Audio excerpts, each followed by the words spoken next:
வெற்றியாளரை விதைக்கும் மண் எஸ்என்எஸ், வெற்றியாளரை உருவாக்கும் மண் SNS institutions, Kovai. IBC Tamil நேயர்களுக்கு வணக்கம். இன்றைய சிறப்பு நேர்காணலில் நம்மோடு இணைந்திருக்கிறார் ஆனந்த் சீனிவாசன் அவர்கள். வணக்கம். வணக்கம் சார். உலக ரீதியாக அந்த பொருளாதார நடக்கக்கூடிய அந்த மாற்றங்கள் இது மிகப்பெரிய அளவில் இந்தியாவை பாதிக்க உடனே நம்ம ஒரு பிஜேபி டோன் எடுத்து பேசக்கூடாது சங்கர்.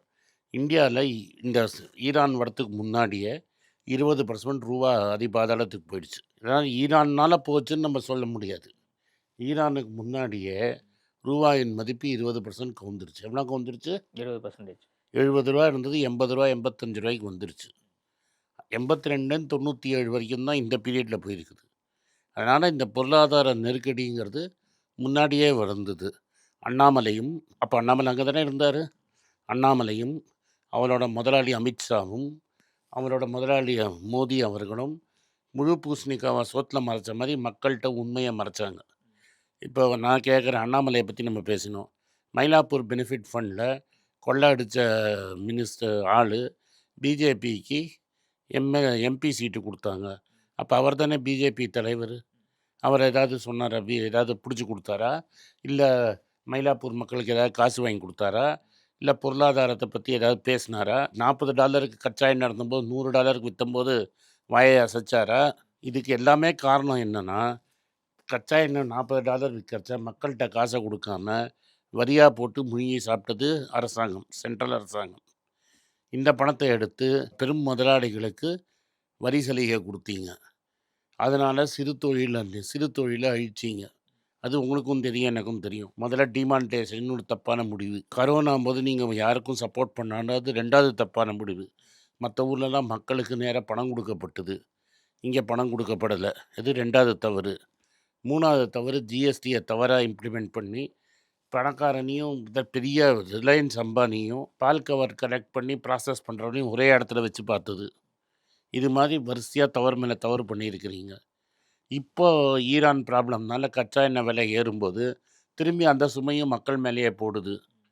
அதுக்கப்புறம் கமர்ஷியல் சிலிண்டர் இல்லைன்னா ஜிஎஸ்டி இருந்தால் தான் கமர்ஷியல் சிலிண்டரை கொடுப்பேன்னு சொல்லி தள்ளுவண்டி வியாபாரம் பண்ணுறவனுக்கு சிலிண்டர் எல்லாம் பண்ணுறது. இதெல்லாம் பண்ணுறது பாஜகவும் அண்ணாமலைக்கும் இதில் இடம் உண்டு.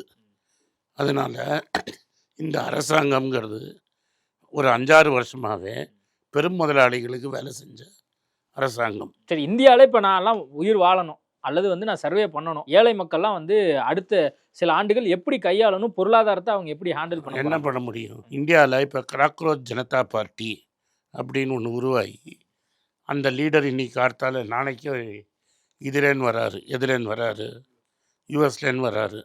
வந்தோடனே அவர் அரெஸ்ட் பண்ணுவாருங்கிறாங்க. அவர் எல்லா இளைஞரையும் திரட்டி டெல்லியில் பார்லிமெண்ட்டுக்கு வாங்கன்னு கூப்பிட்ருக்கிறார். ஒரு நாளில் பிஜேபியோட பிஜேபி இத்தனை நாள் பணம் செலவழித்து இன்ஸ்டாகிராமில் ஃபாலோவர் கொண்டு வந்தாங்க, அதோட 2 மடங்கு ஃபாலோவர் வந்துட்டாங்க. ஸோ இந்தியா ஃபுல்லாக இந்த நீங்கள் சொல்கிற பொருளாதார நெருக்கடி, கொஸ்டின் பேப்பரை முன்னாடியே லீக் பண்ணுறது, கொஸ்டின் பேப்பரை தவறாக கனெக்ட் பண்ணுறது, இதெல்லாம் மக்கள் கொந்தளித்து தெருவுக்கு வந்துட்டாங்க. தமிழ்நாட்டில் இது மாதிரி தெருவுக்கு வந்துட்டாங்கங்கிற செய்தியை இன்றைக்கி இருக்கிற தமிழ் மீடியா முழு பூசணிக்காவை சோத்தில் மறைச்சு தமிழ் மக்களுக்கு சொல்லலை. நீங்கள் இன்ஸ்டாகிராமில் பார்த்தீங்கன்னா இதெல்லாம் ஓப்பனாக வெளியில் வந்துருச்சு.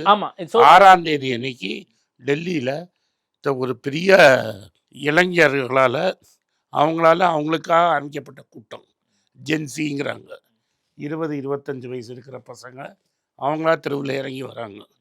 இது அண்ணாமலையும் மோடியும், அண்ணாமலை அதனால்தான் பார்த்து ஓடி வராரு. அதாவது எப்படின்னா, ஒரு முழு போகும் கப்பலில் எலி குதிச்சிரும்பாங்க. ஒரு சிங்கிங் ஷிப்லேருந்து ராட்டு குதிக்கிற மாதிரி அண்ணாமலை ஒரு முழுகிறம் கப்பல்லேருந்து எலி குதிக்கிற மாதிரி குதிக்கிறார். இன்றைக்கி 6ஆம் தேதி அன்னைக்கு அவர் பாஸ்டன்லேருந்து இறங்குறாரு.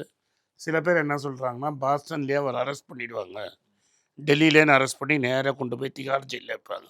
2 வாட்டி அவங்களோட ட்விட்டர் அக்கௌண்ட்டை பிளாக் பண்ணிட்டாங்க, 2 வாட்டி அவங்க இன்ஸ்டாகிராம் அக்கௌண்ட் பிளாக் பண்ணாங்க. திறந்தா திரும்பி அதே வருது. அதனால் இந்தியா ஃபுல்லாக உங்கள் மக்களுக்கு தெரியாதனால நான் சொல்ல கடமைப்பட்டிருக்கிறேன். 6ஆம் தேதி அன்னைக்கு ஜந்தர் மந்தரில் பல லட்சம் பேர் வரத்துக்கு வாய்ப்புகள் இருக்குது. ஆர்பிஐ கிட்டத்தட்ட 1.14 லட்சம் கோடி ரூபாய் தங்கத்தை வித்துட்டாங்க அப்படின்னு செய்திகள்லாம் வருது. உண்மையாலுமே அப்படிலாம் வித்துருவாங்களா ஆர்பிஐ? ஏன் விற்க அவங்களுக்கு தேவைப்பட்டா மாட்டாங்க? வித்துருவாங்களா? A1 A2க்காக என்ன வேணால் செய்யும் இந்த அரசாங்கம். ப்ளூம்பர்க்னு ஒரு நியூஸு இதை வித்துட்டாங்கன்னு சொல்கிறாங்க. அதை எல்லா பேப்பர்லேயும் வந்துருச்சு. இந்த அரசாங்கத்துக்காக தண்டால் பிஸ்கி எடுக்கிற பேப்பர்லேயும் வந்துருச்சு. அதுக்கப்புறம் ஆர்பிஐ என்ன சொல்லிச்சுன்னா, இல்லை இது தவறு, விற்கலைன்னு. அப்போ டேட்டா கொடுக்கணும், உங்கள்கிட்ட எவ்வளோ தங்கம் இருக்குதுன்னு. அவங்க என்ன சொல்லியிருக்காங்கன்னா, வித்திருக்க கூடும், அப்படி விற்றாங்கன்னு வித்திருக்க கூடும்னு. ஆர்பிஐ கொடுத்த டேட்டா சரியில்லை, இன்னும் டீட்டெயில்டாக கொடுக்கணும்னு பல உலகத்தில் இருக்கிற நான் சொல்லலை, நான் ஆர்பிஐ சொல்றதை நம்ப மாட்டோம். ஆனா வந்து அவங்க உலகத்துல இருக்க ஏதோ ஒரு பத்திரிகை சொல்லுது, பத்திரிகை இங்க இருக்கக்கூடிய பத்திரிகையாளர் சொல்றாங்க அப்படின்னா நீங்க நம்புவீங்களா? பத்திரிகையாளர் சொல்ல சார், எக்கனாமிஸ்ட் கணக்கு போட்டு என்ன சொல்கிறாங்க, நாங்கள் சொன்னது மே மாதம் டேட்டா, அந்த டேட்டா ஃபுல்லாக கொடுக்காம ஜூன் 2ஆம் தேதி வரைக்கும் டேட்டா கொடுத்துருக்கணும். டேட்டா கொடுத்தது ஜூன் 4ஆம் தேதி. நீ ஏன் மே 20ஆம் தேதியோட டேட்டா நிறுத்திட்ட? அந்த 10 நாள் டேட்டா, ஆமா, இன்னும் 10 நாள் டேட்டா இல்ல, ஏன் அவ்வளவுதானே. இது ஏன் அதில் அப்போ தானே நடந்திருக்குங்கிறாங்க அவங்க. அதான் நடந்திருந்தா அந்த 10 நாள் டேட்டா தானே கேட்குறான் அவன். வித்திருக்க கூடுங்கிறது அந்த 10 நாள் டேட்டாவில் அது தான். சந்தேகம்.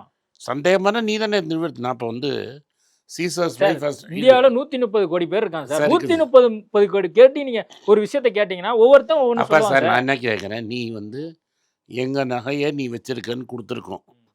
ஆர்பிஐயோட கவர்னர் சொத்து கிடையாது, எங்கள் சொத்து, அது இந்திய மக்களோட சொத்து. அந்த சொத்தை நீ வித்தியான்னு ஒருத்தன் கேட்குறான். 31ஆம் தேதி வரைக்கும் கணக்கு கொடுக்கறது தான் நியாயம். நான் ஒருத்தன் வந்து 2ஆம் தேதி கணக்கு கேட்குறான், நான் 20ஆம் தேதி வரைக்கும் கணக்கு கொடுத்தா ஒரு சந்தேகம் வரும். அந்த சந்தேகம் வந்திருக்கு. 31ஆம் தேதி வரைக்கும் கணக்கு கொடுத்துட்டா யாரும் ஒன்றும் சொல்ல போகிறது. இப்போ கோல்டெல்லாம் வாங்கலாமா கூடாதா? நீங்க என்ன டெஃபினட்டாக நிலைப்பாடு வாங்கணும். சொல்றீங்க? ஏன்னா கோல்டு ஏறுற மாதிரி வேறு ஒன்றும் ஏறாது. 3 வருஷமாக ஸ்டாக் மார்க்கெட் அதே இடத்துல பாதாளத்தில் படுத்து கிடக்கு. ஐடி தொழிலெல்லாம் கூட வந்து ரொம்ப கீழே, அந்த ஷேர் மார்க்கெட்லாம் கூட ஷேர் கீழே. மார்க்கெட்டில் ஐடியும் கீழே போயிருக்கு. ஐடிகள் ஆள் எடுக்கிறதும் ரொம்ப கம்மியாக இருக்குது. அதனால் நான் சொல்கிறேன், ஷேர் மார்க்கெட்டில் போட முடியாது. பேங்க்கில் வட்டி விகிதம் ரொம்ப கம்மியாக கொடுக்குறாங்க. அதனால் தங்கத்தை தவிர வேறு வழி கிடையாது. அப்போ லேண்ட் மாதிரியான விஷயங்கள்ல நம்ம லேண்டில் வந்து யூஸே போயிடுச்சுலப்பா தம்பி. முன்னெல்லாம் நீங்கள் தியேட்டரில் போய் படம் பார்த்துட்டு இருந்தீங்க. இப்போ உங்கள் ஜெனரேஷனில் எல்லாம் ஓடிடியில் பார்க்குறீங்க. அது மாதிரி நீங்கள் போய் சின்ன சின்ன ரெஸ்டாரண்ட்டில் சாப்பிட்றதுலாம் விட்டீங்க. நீங்கள் ஸ்விக்கி ஜொமேட்டோவில் ஆர்டர் பண்ணிடுறீங்க. சின்ன பலசர கடை வாங்கிறதுக்கு பதிலாக இந்த பிளிங்கிட்டு அங்கே இங்கே வாங்கிடுறீங்க. அந்த கடையெல்லாம் குறைஞ்சிக்கிட்டே வருது. மவுண்ட் ரோட்டில் போனீங்கன்னா ஒரு காலத்தில் எவ்வளோ தியேட்டர் இருந்தது உனக்கே தெரிஞ்சிருக்காது, எனக்கு தெரியும். நான் சொல்கிற தியேட்டர் கெய்டி, அலங்கார், இது மாதிரி தியேட்டர்லாம் நீயே பார்த்துருக்க மாட்டேன்.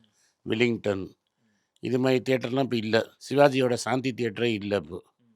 அதனால் ஆனந்த், லிட்டில் ஆனந்த், இது மாதிரி தியேட்டர்லாம் இல்லை. இப்போ மவுண்ட் ரோட்டில் இருக்கிறது தேவியும் அண்ணா மட்டும்தான் இருக்குது. மற்ற எல்லா தியேட்டரும் மூடிட்டாங்க.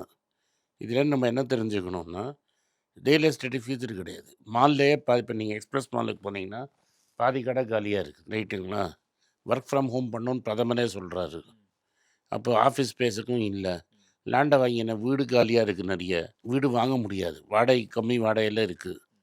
வாடகைக்கு வீடு இருக்குது, நிறைய வீடு இருக்குது. கடைகள் யூஸ் இல்லை, ஏன்னா கடைகள் நம்ம ஆர்டர் பண்ணுறது இல்லை.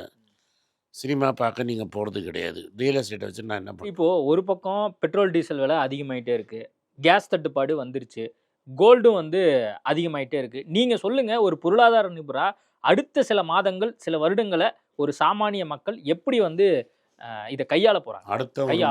அடுத்த 3-4 வருஷம் ரொம்ப கஷ்டம். இருக்கிற வேலையிலே அப்படியே பிடிச்சிட்டு இருக்கிறது நல்லது. வேலை போயிடுச்சுன்னா அதுக்கு தான் நான் சொல்கிறது, ஒரு 300-400 கிராம் தங்கம் வாங்கி வைங்கன்னு.